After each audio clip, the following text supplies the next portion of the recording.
नमस्कार प्यारे बच्चों।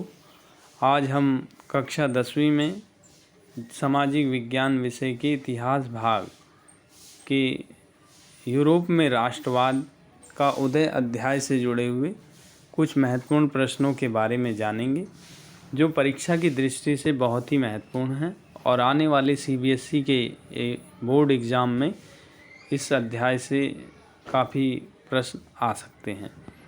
तो वीडियो में आगे बढ़ने से पहले सभी स्टूडेंट्स इस चैनल को सब्सक्राइब कर लें और बेल आइकन को दबा दें, ताकि नोटिफिकेशन किसी भी अन्य वीडियो का मतलब इससे जुड़े जितनी भी वीडियो आएंगी उनका नोटिफिकेशन आपको मिलता रहे।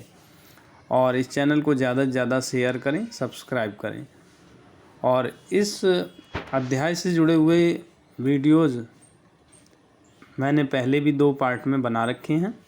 आप उसका लिंक डिस्क्रिप्शन में दिया हुआ है, तो आप उसे देख सकते हैं। तो चलिए वीडियो में आगे बढ़ते हैं और महत्वपूर्ण प्रश्नों के बारे में जानते हैं।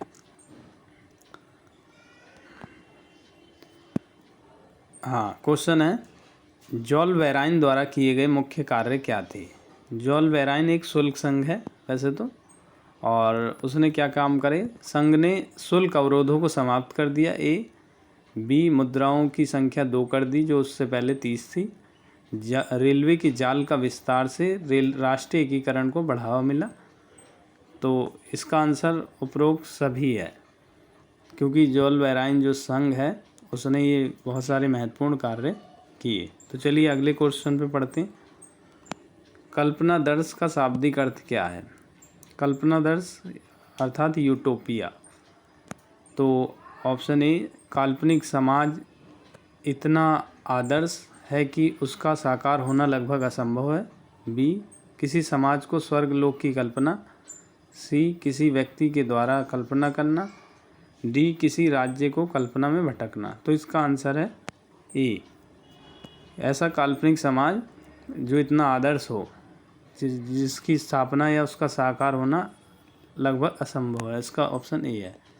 चलिए अगले क्वेश्चन की ओर बढ़ते हैं।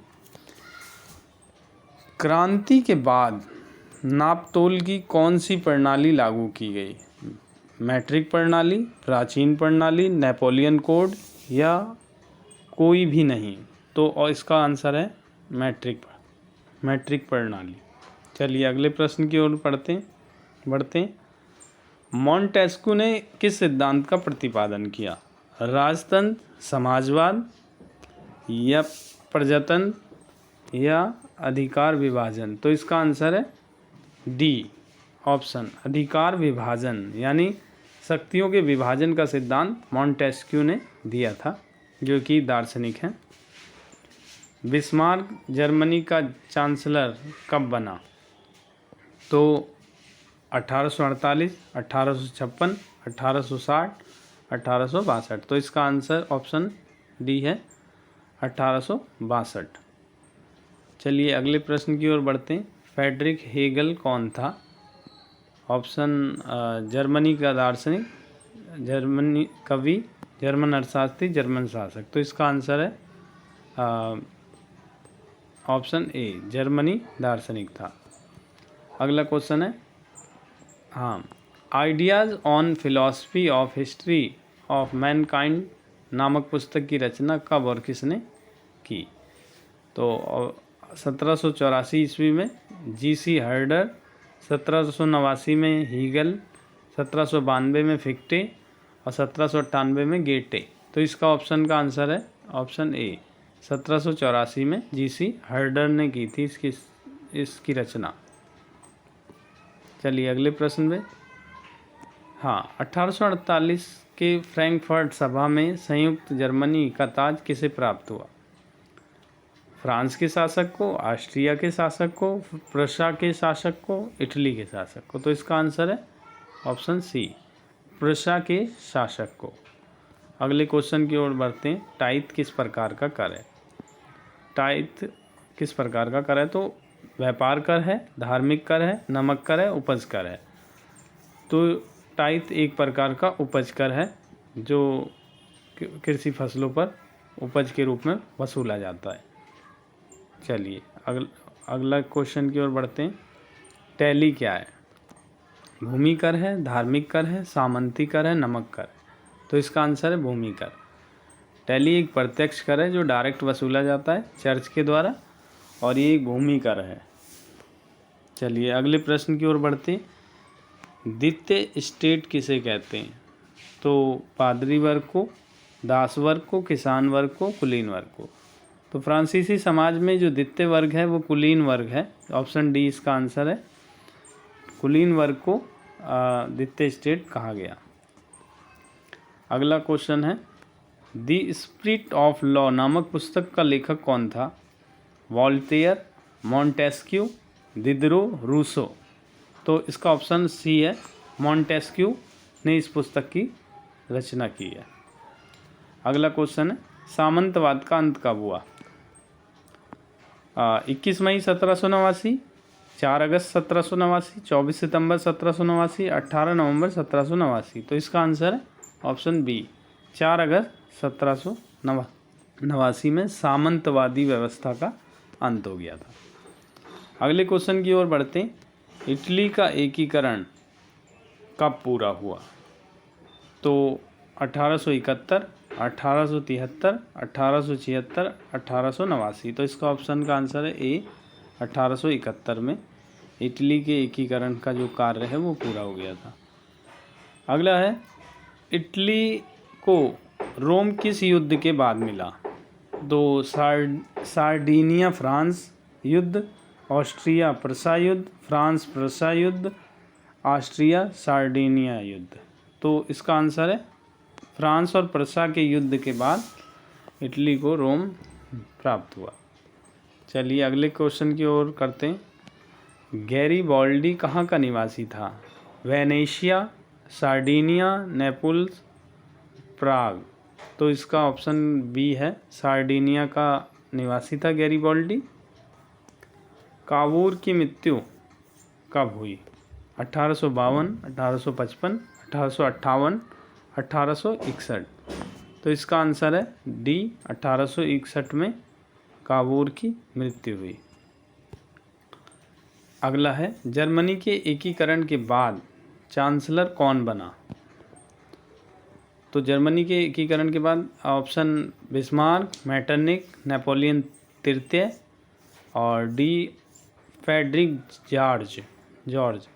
तो इसका आंसर है ऑप्शन ए, बिस्मार्क ये जर्मनी के एकीकरण के बाद चांसलर बना। अगला है, जर्मनी के एकीकरण कब पूरा हुआ? 1878, 1879, 1861, तो 1871। तो इसका ऑप्शन का आंसर है डी, 1871 में जर्मनी के एकीकरण का कार्य पूरा हुआ। अगला है, यंग इटली सोसाइटी की स्थापना किसने की? तो कावूर, बिस्मार्क, मैजनी और गैरीबाल्डी। तो यहाँ जो सी ऑप्शन है मैथसेनी, यानी मैजनी, डी ऑप्शन मैथसेनी ने यंग इटली नामक सोसाइटी की स्थापना की है। अगला है क्वेश्चन, इटली के एकीकरण से पूर्व दक्षिणी इटली पर किसका अधिकार था? पोप का, सार्डिनिया का, फ्रांस का या ऑस्ट्रिया का? तो ऑप्शन में ऑप्शन ए है पोप जो है का जो है दक्षिणी इटली पर उस समय अधिकार था। अगला है, ज्यूसेppe मैत्सिनी ने एकीकृत इटली गणराज्य यानी इतालवी लिखा हुआ है यहाँ, इटली गणराज्य के लिए एक सुविचारित कार्यक्रम प्रस्तुत करने के लिए किस गुप्त संगठन का निर्माण किया था? तो सेसेलिया संघ, क्रांतिकारी मोर्चा, यंग इटली या डी राष्ट्रीय मोर्चा? तो इसका आंसर है यंग इटली। चलिए अब अगले क्वेश्चन की ओर पढ़ते हैं। जर्मन का राष्ट्र रूपक क्या है, यानी राष्ट्र के प्रतीक के रूप में उन्होंने किसे दिखाया है? तो मारियान, जर्मेनिया, आर्यान, कैरियान। तो बी ऑप्शन में जर्मेनिया को राष्ट्र रूपक के रूप में दिखाया गया है। अगला है, जोलवेराइन किसका संघ था? शुल्क संघ, किसानों का संघ, विद्रोहियों का संघ, व्यापारियों का संघ? ऑप्शन ए है शुल्क संघ था। अगला क्वेश्चन है, नेपोलियन को किन देशों ने मिलकर हराया था? ब्रिटेन, रूस और प्रशा, ऑस्ट्रिया, उपयुक्त सभी। तो इस ऑप्शन का आंसर है डी, उपयुक्त सभी। सभी देशों ने मिलकर 1815 में वाटरलू की लड़ाई में नेपोलियन को हरा दिया था। चलिए अगला क्वेश्चन है, वियना संधि कब हुई? वियना संधि 1805 ईस्वी में, 1810 ईस्वी में, 1815 ईस्वी में, 1819 ईस्वी में। तो इसका ऑप्शन आंसर है सी, 1815 ईस्वी में वियना संधि हुई थी, जो ऑस्ट्रिया के चांसलर ने इस संधि को कराया था। तो ये कुछ महत्वपूर्ण प्रश्न थे जो कि परीक्षा की दृष्टि से बहुत ही महत्वपूर्ण हैं, और आशा करते हैं इन प्रश्नों के आप अच्छे से इन्हें समझ पाए होंगे और आने वाली परीक्षा एग्ज़ामों में इन्हें महत्वपूर्ण ढंग से आप तैयारी करेंगे और आसानी से दे पाएंगे। धन्यवाद।